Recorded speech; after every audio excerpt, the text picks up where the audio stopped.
Reasons for Julius Caesar's negative mental health.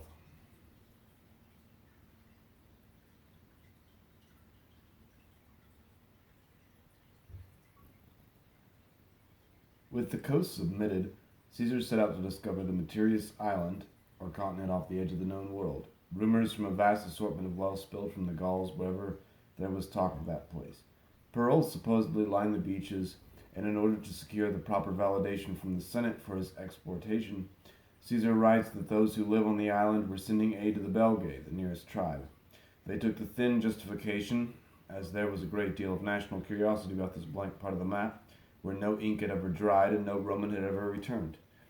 While Caesar was preparing his Mediterranean ships to depart, a group of Germans began to cross the Rhine to harass the Gauls. The Germans invaders were actually fleeing other war-minded German tribes and were seeking new farmlands. Caesar's next few moves over the 2 years were failures from a military standpoint and were done from a place of personal vainglory.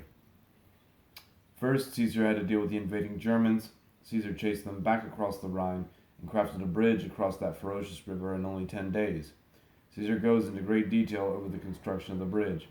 He then chases the Germans on their side of the river before turning back and burning the bridge. Caesar did all of this in order to be known as the first Roman governor to lead an army over the Rhine.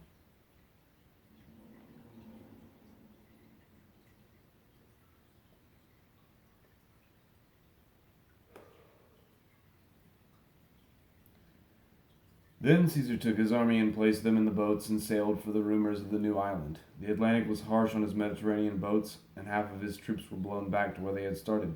These ships included his entire cavalry. The island was real enough. There, out of the fog, stood massive chalk-white cliffs 100 meters high in some places. Upon these cliffs stood an army painted in bright blue war paint and arrayed in strange white chariots. These were the cliffs of Dover, and this was the first time the Romans had ever learned about the native Britons. Caesar sailed until he found a place without these cliffs, and here the Roman courage buckled as they dropped onto the waters to fight their way onto the beach. Caesar spent 2 months here and eventually had to retreat as no other boats arrived to back him up. Caesar galvanized the Britons into a coalition prepared to fight the invading Romans. Caesar would be back next year, and the Britons would be ready, having formed an alliance of tribes under one leader, Cassivellaunus. Next year, Caesar would build ships after the Aquitani fashion and would invade with 27,000 Romans. Yet after taking some forts, he would strike a peace agreement with Cassivellaunus. The whole maneuver was a publicity stunt, and not where Caesar would seek to continue his conquest. With all this time, 2 years spent trying to invade Britain, Caesar left most of his legions to winter in Gaul.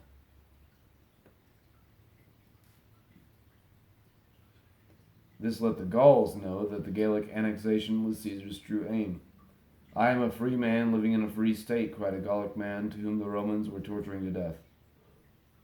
This one act became a rallying cry for the Gauls, and in secret the tribes decided to betray Rome and organize a revolt. The revolt became known to the Romans in this fashion.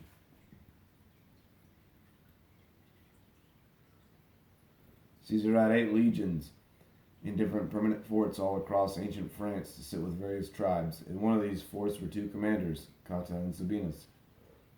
When the Romans were out foraging for food and cutting trees for wood, then did some Gauls attack by surprise and kill a few Romans. That evening, a Gallic leader named Ambiorix took responsibility for the attacks and wished to speak with the commanders Cotta and Sabinus. Ambiorix told them in secret that a meeting had taken place and that he had attacked the Romans under oath to the other tribes in Gauls, as that day was marked for a mass uprising. Ambiorix showed that his attack was light and done as a symbolism alone, yet other legions and other forts across Gaul were in grave danger of much larger attacks. Ambiorix pledged his loyalty to Rome and to Caesar, and said that if his legions were to move to aid the next closest legion's forts against any other army than Ambiorix, he would grant them safe passage. Ambiorix left both commanders to puzzle over what should be done with what little of their time they had left. What would you do? Sabinus argued to march immediately for the other legion's aid. Cotta demanded to stay shut in their fort and would send word to Caesar directly before moving to aid the other legions. Sabinus and Cotta almost came to blows, and much shouting was done between them and those most loyal to them in the end. Sabinus gained the greater support of the fort and emptied to march to the aid of the next closest legion, where Ambiorix was waiting in the hills to slaughter them all. Caesar lost one of his 8 legions in a single day with a single trick.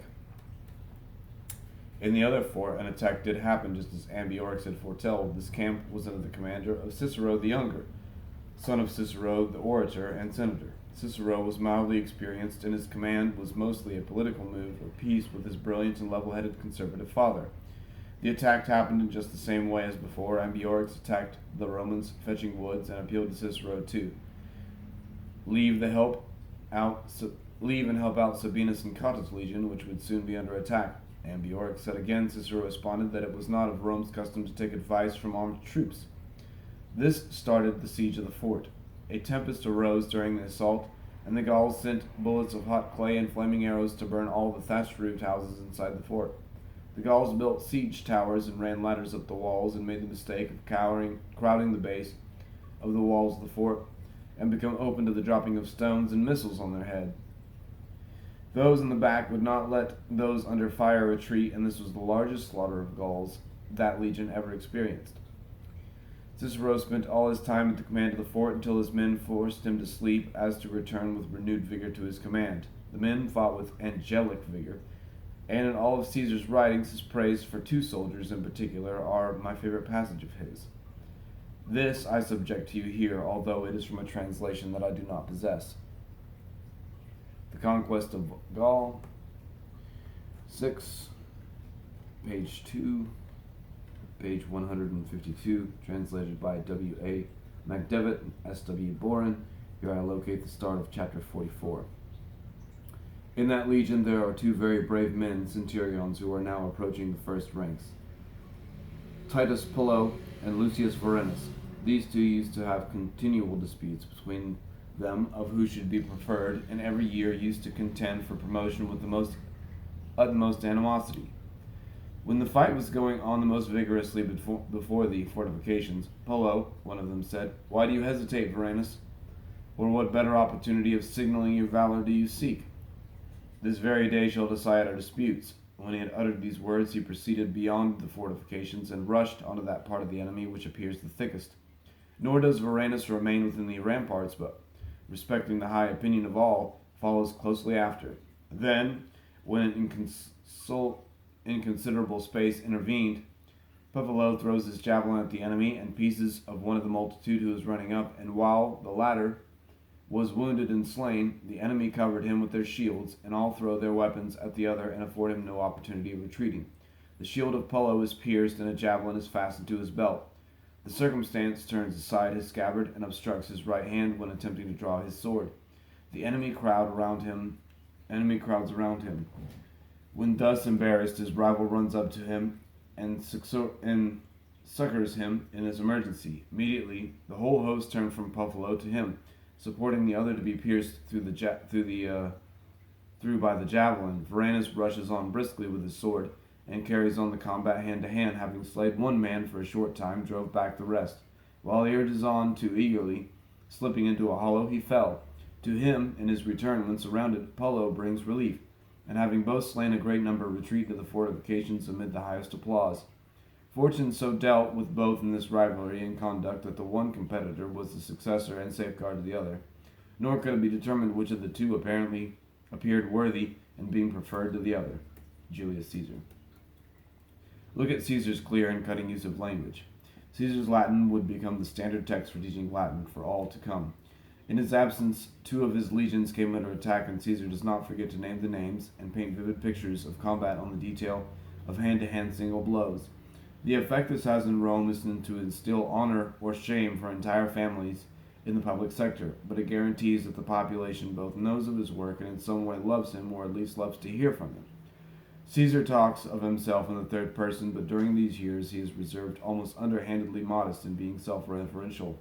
Yes, says here that he soon comes to the rescue of Cicero, and tries for the 3rd time to get a message past the sieging Gauls, but there is a humility that he will soon come to lack midway through his next and most important literary propaganda piece. After every man had sustained incredible injuries, and the fort was almost lost, one of the soldiers notices a strange spear lodged in the corner of the fort. On the spear is a cipher and a message from Caesar: help is on the way. Smoke was soon seen in the distance, and Ambiorix turned to face the oncoming Romans. This was the end of Ambiorix, but not end of the rebellion. The last Gallic leader was Vientiorix, a man who had fought with the Romans and learned their battle tactics in the 6 years prior. Caesar, like a purging fire, had eliminated all oppositions of the Gauls. Yet, this created room at the top of the ranks not for those who were predisposed by family position to lead the unified Gallic forces, but through cunning and intelligence one could now attain command of these people.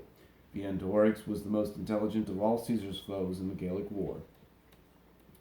Caesar doubled his legion's strength and massacred any Gallic leaders who failed to pay tribute to his name. Caesar was now indiscriminately killing women and children and taking slaves at will.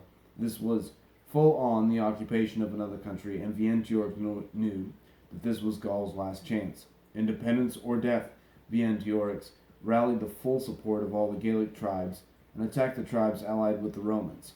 They overturned trading outposts and fought in a few hard battles before the final Battle of Alesia.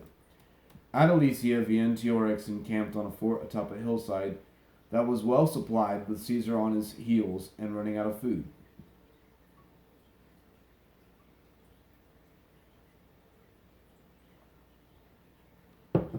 Gaelic ale.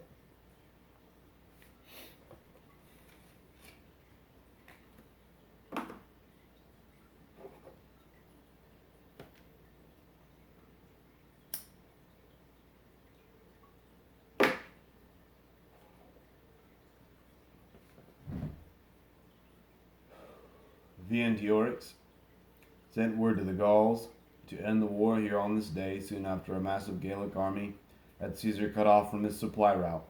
Caesar could not last a siege against Vientiorix, and he could not retreat. Instead, Caesar built a wall around Vientiorix's wall and placed his Romans inside that fort. This done, Vientiorix was cut off from water and surrendered in 3 days after having fighting on both fronts for Caesar. This was the last of the Gallic resistance, and Vientiorix would be imprisoned for 6 years before he could be executed in Rome at Caesar's triumph. This concludes the use of Julius Caesar's Gallic War as our second primary text and begins Caesar's The Civil War.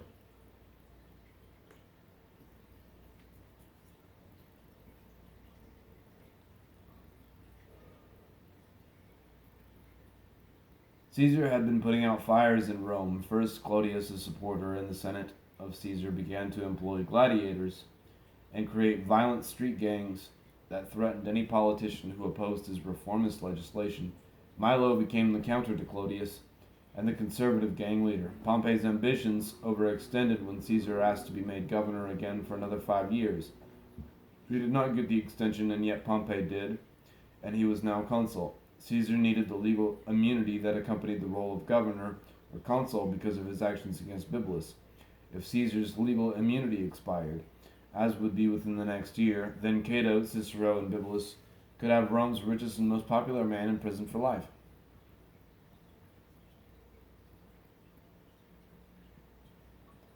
Yet while Caesar's fellow triumvirate, Pompey, sat as consul, he did nothing to stop this impending doom against his friend and co-conspirator in ambition. The Civil War, page 40. The whole state is in arms. What is the aims of these preparations but my destruction? The whole state is in arms. What is the aim of all these preparations but my destruction? The single statement is jarring to the reader who has followed Caesar's written word into this point. This statement marks a change of ego. Now the reader can clearly see an unbridled and unhealthy fascination with self and entitlement. Caesar's writings would never be the same, and the brilliance would begin to flicker and die out. With the conservatives in the Senate arguing that Caesar's term as governor would expire before he could run for consul, they felt that he had been pinned and could squash his momentum of gaining power by waiting until he lost his legal immunity. Pompey formally asked Caesar to step down from his command as governor, to which Caesar refused. The conservative consuls were elected, and the first piece of legislation was crafted to force Caesar to step down prematurely from his command. Caesar purchased one of the consuls with a massive bribe to veto that bill.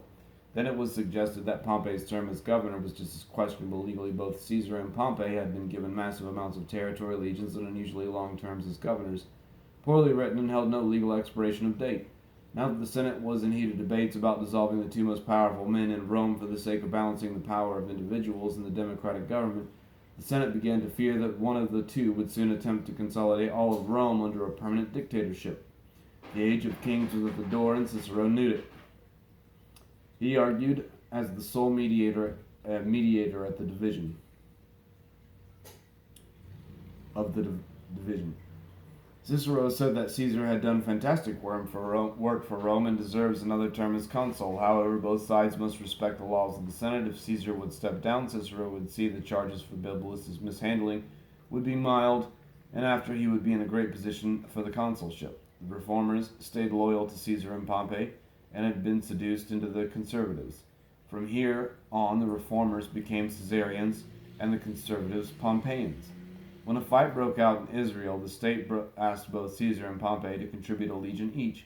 Pompey had loaned Caesar one legion at the start of the Gallic War, and now after Caesar contributed one legion, Pompey claimed authority over the loaned legion and attempted to limit Caesar's army by 20% in one legal act. In response, Caesar doubled the two legions' pay and offered them each a slave on the condition of penultimate loyalty. I use that word wrong. That word wrong again. Penultimate. Condition of ultimate loyalty to Jesus Caesar alone. Caesar held his legions in place in an act of all-out defiance toward the Senate's decree. Pompey finally came to a concession.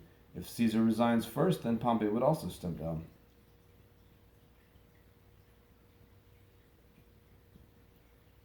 Neither man would relinquish control, as they both feared a trap from the other side. In secret, Marcus Antony, Caesar's main man in the Senate, a few more tribunes of the plebs and of the Caesarian faction met with Cicero, Pompey, and Cato. After some tense negotiations, the Caesarians argued that Caesar would let go of 8 of his 10 legions and resign to be governor of only one province. Cicero ran mediator for the meeting. The Pompeians refused. After Cicero talked to the Caesarians, they conceded that Caesar will be left with only one province, legal immunity, and one legion. This was the best deal yet. Pompey and Cicero almost shook hands on the deal when Cato returned to the fray, saying, "The deal is for Caesar to step down in full." There was almost peace. Cato directly caused a civil war and the fall of the Roman Republic in this one act of stubbornness.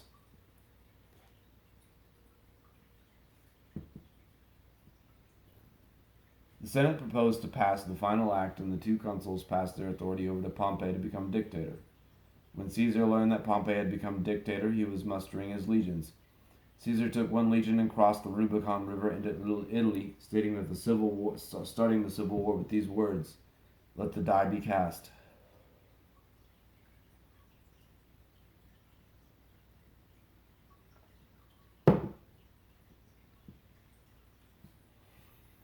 Julius Caesar bribed the consuls, refused the Senate's legal orders, attacked other senators, and committed mass genocide with the Gauls he had conquered. Caesar, for all his brilliance, exhibited a furious lack of positive mental health at this point in his life. Upholding the republic and respecting the laws is what was needed to maintain a peaceful society.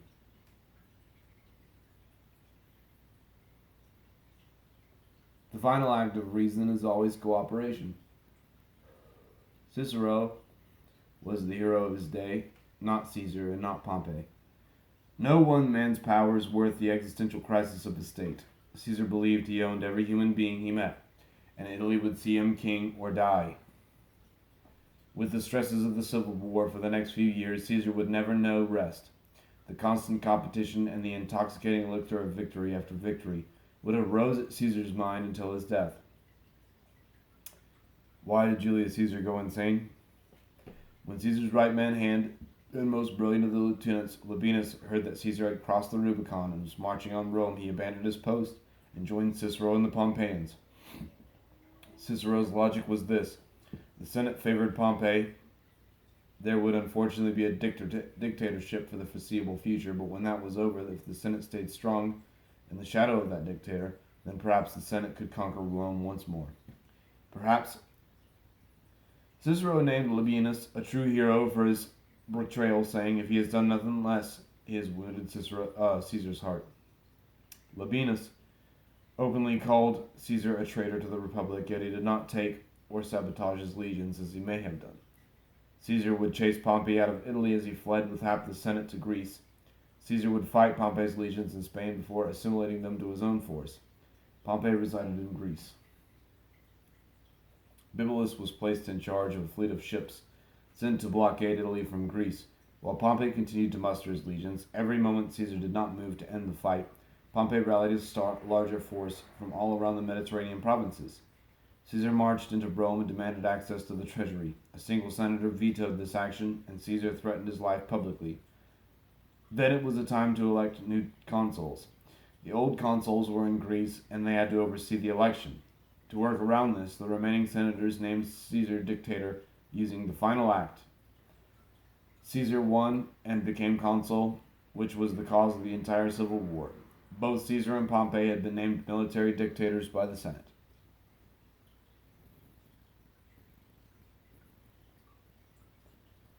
Julius Caesar was Pontifex Maximus for life. Part of these responsibilities was to add extra days to the calendar each year in order to keep up a mathematical count with the changing of the seasons. Caesar had been in Gaul and had neglected all of these duties, but had remembered that at some point he needed to adjust the calendar almost 3 full months. Sailing in winter was to flirt with Charybdis. Bibulus knew this and had ships hunkered down in the harbor for the winter. Only it wasn't winter. The calendar said January, but Caesar knew it was October in reality. Caesar set sail with half his legions to Greece, and Bibulus only found out when he went back for the other half. Suddenly Bibulus died. Caesar marched against Pompey, and after having taken his forts at the Battle of Pharsalus, in which a race to build the longest wall kept Pompey away from any access to clean water, Pompey fled to Egypt. When Caesar heard this news, he was too moved to sail for 2 months to the Egyptian capital of Alexandria. Caesar landed in the middle of another civil war. After the Pharaoh of Egypt died, he owed massive debts to Rome. In his will, Egypt was left to Rome, but his children vied for the throne nonetheless. Both Pompey and Caesar hoped to settle the score with Egypt and build an army continued the Roman Civil War.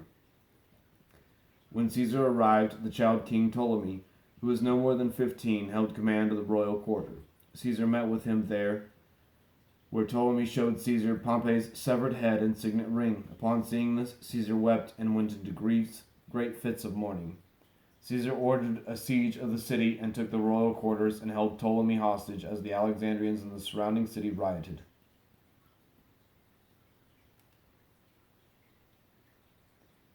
These actions are out of line with the Julius we once knew. These actions are the actions of a warlord who knows only attack and the elation of victory.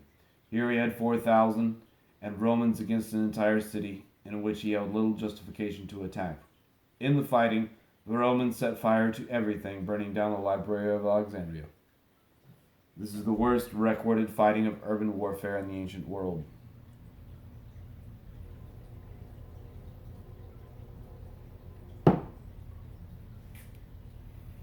The sister rival to Ptolemy held an army further up the Nile. When she heard of Julius Caesar's occupation of the city, she knew this moment was the time for decisive action. She had a man of her legions who spoke Latin without an accent place her in a sack and row her down the river, out to sea and into the royal harbor of Alexandria called Pharos. There a man talked his way into the city and into Julius's main chamber. There he set down the sack after 8 days' travel and unveiled Queen Cleopatra. Cleopatra was brilliant and equal to Julius Caesar in ambition and knowledge, herself speaking 8 languages, including ancient Egyptian, which was notoriously hard to speak in a dead language, even for her time. Perhaps if Caesar had not been so war-minded and burned the library, we too could have a chance to learn the ancient Egyptian language. Cleopatra seduces Caesar even while sweaty and with messy hair from being stuffed in a sack. She began a historic love affair out of the desire of political necessity.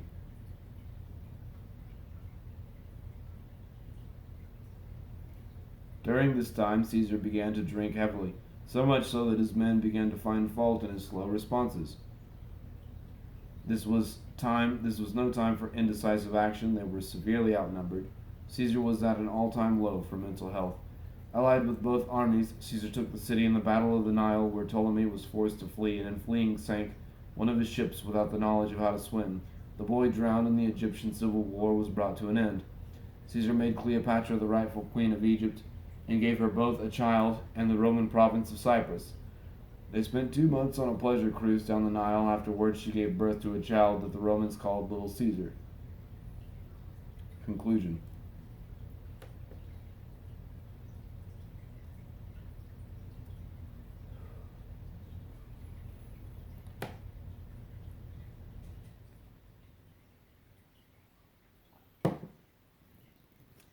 Caesar would move to North Africa to face the last vestiges of the Pompeian faction. Here, Cato and Labienus allied with the king Juba, and would meet Caesar in the desert. Labienus fought Caesar in the sands and managed to cut him off from water. Labienus won. His brilliance asserted as the better general and probably the reason for Caesar's victory in Gaul. Labienus spared Caesar and retreated to the last battle that will be discussed in this essay. Caesar is reported to have undergone severe seizures at this point in his life and on the battlefield against Juba, Cato, and Labienus. Caesar is reported to have fallen in mid-battle to the seizures, leaving his second in command to finish the battle. War elephants were employed here, and the Romans left sections of their line to funnel the elephants past the battle, where cavalry was waiting to use horse and spears to drive the war beasts back into the Pompeian army from which they came. This battle ended the civil war. Cato would commit suicide by plunging out his own intestines with a knife. Caesar would return to Rome to be named dictator for 10 years before a coalition of senators would stab him to death, shouting, "Death to all tyrants." Did Julius Caesar ever go insane? Clearly his reasoning became severely encumbered by the stress of constant conflict. Ambition became the bane of both Caesar and the Roman Republic. A series of emperors would take over Rome for the next hereafter, calling themselves by Julius's name as if they were his own children. Insanity is a hard argument. It's important to bring the texts of the ancient world under modern scrutiny. These texts have become stonewalled by uniform common opinions, yet what new interpretations can lie underneath from the dust and bones of these writings can always bring new value to these old tales. In conclusion, it would be a tall order to level true insanity at Caesar. He fell into habits of war, into drunkenness, and ultimately into love. However, after all, is not love its own special species of insanity? Julius Black.